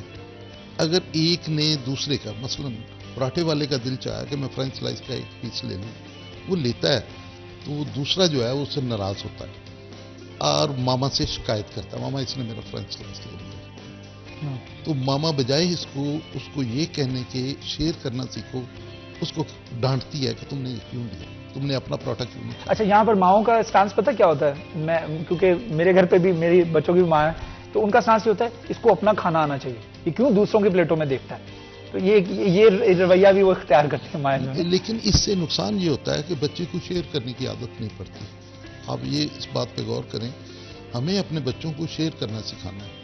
کل کو تب جب وہ بڑے ہوں گے تو وہ پھر اسی ہیبٹ کو لے کے بڑے ہوں گے، وہ اپنی کوئی چیز دوسرے کے ساتھ شیئر نہیں کریں گے. لیکن اگر ہم نے ان کو بچپن میں ہی 3 سے 7 سال کی عمر تک شیئر کرنا سکھا دیا تو یقین مانیے وہ باقی عمر ساری شیئر کریں گے. یہ ممکن نہیں ہے کہ وہ کسی بھی سٹیج پر کچھ بھی کہیں یہ میرا ہے یا یہ تیرا ہے، وہ کہے گا یہ ہم سب کا ہے. اور ہمیں بچوں میں یہ عادت ڈیولپ کرنی ہے کہ چیز کسی انڈیویجول کی نہیں ہے، وہ چیز ہماری ہے، ہم سب کی ہے. مطلب ایک سائیکل ہے گھر میں، تو اب 2 بچے ہیں تو 2 کے لیے 2 سائیکل نہیں لانے چاہیے. ایک ہی سائیکل کے لیے ان دونوں کو یہ ڈیولپ کرنا چاہیے کہ یہ تم دونوں کی ہے، یہ تم دونوں شیئر کرو آپس میں. لیکن اگر آپ دونوں کو سیپریٹ دیں گے تو بڑے ہو کے بھی اسی عادت پر رہیں گے. بالکل، یہ بڑا ضروری ہے. اور شیئرنگ سکھانا بچوں کو، انسان بہتر اسی وقت بنتا ہے جب اس کی بیس اچھی ہو. تو میاں صاحب یہ بتائے گا کس طرح بھی شیخ صاحب نے بات کی کہ، اور بچے جو ہوتے ہیں نا وہ انہیرنٹلی کرپٹ نہیں ہوتے. بچوں کو جھوٹ بولنا بھی ہم خود ہی سکھاتے ہیں. ہم ان کو پہلی غلطی ہوگی تو اس کو ایسی ڈانٹ پلائی جاتی ہے یا ایسی مار پڑتی ہے اس کو کہ وہ نیکسٹ ٹائم کہتا ہے کہ نہ اب تو جو مرضی ہو جائے، میں خود پہ آنے ہی دوں گا بات، اب میں خود پہ نہیں آنے دوں گا. اب نیکسٹ ٹائم آپ اس کو پوچھتے ہیں کہ تم نے کیا، وہ کہتا نہیں میں نے نہیں کیا. آپ اس کو ویڈیو دکھاتے ہیں کہ تم نے کیا، میں نے دیکھا تم نے کیا، کہتا نہیں میں نہیں ہوں. یہ وہ مانے گا نہیں، اس کو پتا ہے جو میں نے پچھلی دفعہ ڈانٹ پڑی تھی نا مجھے، کأنہ یوم القیامت، اب تو نہیں میں نہیں مانتا، قیامت آ جائے میں نہیں مانوں گا کہ میں نے کیا. تو پھر ہم کہتے ہیں دیکھو بچہ جھوٹ بولنا سیکھ گیا، میرے سامنے جھوٹ بول رہا ہے، میں نے اس کو دیکھا تھا کرتے ہوئے. تو وہ آپ نے بیسکلی سکھایا ہوتا ہے. ایک ایسا بچہ جس نے غلطی کی، آپ اس کو پاس بلائیں، آپ کہیں میں نے دیکھا تھا آپ نے کیا تھا، آپ کو پیار سے سمجھائیں. تو ہم نے بیسکلی بچوں کو بگاڑنے میں یا ان کو جھوٹ بولنے میں سب سے زیادہ ہاتھ میرے خیال میں گھر والوں کا آتا ہے. ایگری کرتے ہیں اس چیز سے؟ میں اس سے ایگری بھی کرتا ہوں، بلکہ میں یوں کہوں گا کہ آج ہمیں اس انداز سے سوچنا چاہیے کہ اللہ پاک کی ذات جو ہے وہ ہمارے عیبوں کے اوپر پردہ ڈالتی ہے، پھر وہ درگزر فرماتی ہے. انسان بارہا ہر روز اس کی نافرمانی کرتا ہے، لیکن اللہ رب العزت معافی عطا فرماتے ہیں، پھر معاف کرتے ہیں، پھر معاف کرتے ہیں. پھر وہ کیسی عظیم ذات ہے کہ وہ ہمیں ننگا نہیں ہونے دیتی، وہ ہمارے عیبوں کو افشاں نہیں ہونے دیتی. تو یہ ایک ایسا ہمارے لیے درس ہے کہ وہ خالق کائنات جس کی دسترس میں ہمارے سانس ہیں، وہ ہمارا کس طرح سے پردہ رکھتے ہیں. تو وہ بچے جو چھوٹی چھوٹی غلطیاں بنیادی طور کے اوپر اس ماحول اور اس انوائرمنٹ سے متاثر ہو کر ہی کرتے ہیں. ہمارے بزرگ یہ بھی فرماتے تھے کہ ماحول ایک بے رحم چڑیل ہوتا ہے، یہ نہ بھی چمٹے تو سایہ چھوڑ جاتا ہے. تو سب سے پہلے تو ہم ان کو ایک ایسا انوائرمنٹ پرووائڈ کریں کہ جس ماحول میں وہ ایک پروڈکٹیو، ایک پوزیٹیو انسان بن کے معاشرے کے اندر جائیں اور اپنا کردار ادا کریں.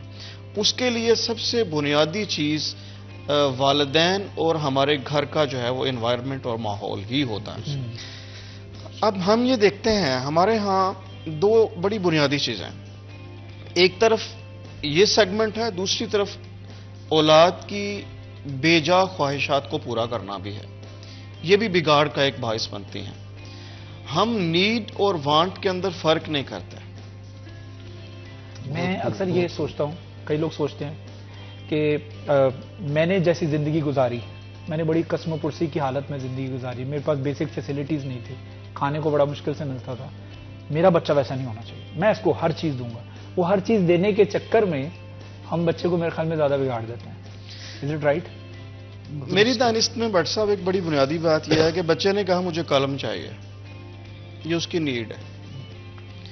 بچے نے کہا مجھے فلاں برانڈ کا چاہیے، یہ مجھے گولڈ کا چاہیے، یہ وانٹ ہے. تو اس کی نیڈ کو پورا کرنا یہ ہماری بیسک رسپانسبلٹی ہے. لیکن اس کی ہر خواہش کو پورا کرنے کا مطلب یہ ہے کہ آپ اس کی شخصیت کے اندر ایک ایسا بگاڑ پیدا کر رہے ہیں جو آنے والے دنوں میں اس کے مستقبل کے اندر اس کے لیے بھی اور آپ کے لیے بھی اور اس معاشرے اور اس سماج کے لیے بھی پرابلم کریٹ کرے گا. انسان کو زندگی میں ایفرٹ، سٹرگل، جدوجہد اس کی طرف اگر ہمیں لے کے جانا ہے تو ہمیں ان چھوٹی چھوٹی باتوں کو جو ہے وہ نظر انداز کرنے کی بجائے ساتھ لے کے چلنا چاہیے. آج ہمارے ہاں جو بات آپ نے کہی، جو محرومیاں میرے ساتھ تھی، جو چیز مجھے نہیں مل سکی، جس معاشرے کے اندر کمی کجی کا میں شکار رہا، میں یہ کوشش کروں گا کہ میں جائز یا ناجائز طریقے سے وہ ساری خواہشات اپنے بچوں کی پورا کروں. تو دراصل میں اپنے بچوں کی خواہشات پوری نہیں کر رہا، بلکہ میں اپنے بچے کے مستقبل کو ایک ایسے داؤ پہ لگا رہا ہوں کہ ہم لالچ کو، ضد کو اس کی شخصیت کا لازم حصہ بنانے کی طرف چلے گئے. تو میری دانست میں اگر ہم اسلامک کانسیپٹ کو اپنے ساتھ ساتھ لے کے چلیں تو رسالت مآب علیہ الصلوۃ والسلام نے اور اللہ رب العزت نے جب ہمیں اعتدال کا حکم دیا تو یہ جو تصور ہے اعتدال کا، یہ جو کانسیپٹ ہے، اگر ہم اسے سمجھ لیں تو میرے خیال کے اندر ہمارے بہت سارے مسائل جو ہیں وہ آٹومیٹکلی حل ہونا شروع ہو جاتے ہیں اور ہم اپنی جنریشن کو، بچوں کو ایک بہترین انسان بنانے کے لیے اپنا بھرپور کردار ادا کر سکتے ہیں. بالکل شیخ صاحب، میں تھوڑا سا اب جب بچے گرو ہو جاتے ہیں، بڑے ہو جاتے ہیں، تو بچوں کے اندر، بچے تو نہیں رہے، اب وہ ایڈلٹس بن گئے، تو بڑے لوگوں میں ہم دیکھتے ہیں کہ معاشرے کے اندر ایک بگاڑ اس وجہ سے پیدا ہو رہی ہے کہ ہمارے اندر ہپوکریسی بہت زیادہ ہے، منافقت بہت زیادہ ہے. ہم جو اوپر سے ہیں، اندر ہمارا ظاہر اور باطن ایک نہیں ہے. ہم جو سوچتے ہیں ہم وہ کرتے نہیں ہیں، اور جو ہم کر رہے ہوتے ہیں وہ ہماری انٹینشن ہوتی نہیں ہے. تو یہ اس وجہ سے ہو رہی ہے کیونکہ ہمارے اندر جو ایک ہے نا، اس سے فیل اور اس میں تضاد بہت زیادہ پایا جا رہا ہے، کال و فیل میں تضاد بہت زیادہ پایا جا رہا ہے. تو اس کو درست کرنے کی کتنی زیادہ ضرورت ہے، خاص طور پر ہم خاندانوں میں، فیملیز کے اندر، فرینڈ سرکل کے اندر، عزیز و اقارب کے اندر، ہم جن لوگوں کے ساتھ بیٹھتے اٹھتے ہیں انہی کے ساتھ ہمارا رویہ، جب ہم اکیلے میں ہوتے ہیں ہمارا کچھ اور ہوتا ہے، ان کے ساتھ جب ہوتے ہیں کچھ اور ہوتا ہے. تو یہ ہم اتنے زیادہ کلرفل کیوں ہیں؟ میں ان کو کلرفل کہتا ہوں کہ ہمارا رنگ جو ہے پہلے کچھ اور تھا، اب کچھ اور ہو گیا. آپ صلی اللہ علیہ وسلم سے سوال ہوا کہ یا رسول اللہ، مومن کنجوس ہو سکتا ہے؟ آپ نے کہا ہو سکتا ہے. انہوں نے کہا اے اللہ، مومن بزدل ہو سکتا ہے؟ انہوں نے کہا ہو سکتا ہے. پوچھا یا رسول اللہ، مومن جھوٹا ہو سکتا ہے؟ انہوں نے کہا نہیں ہو سکتا. جھوٹ نہیں. میرا بابا مجھے کہا کرتا تھا تم اس لمحے کے بعد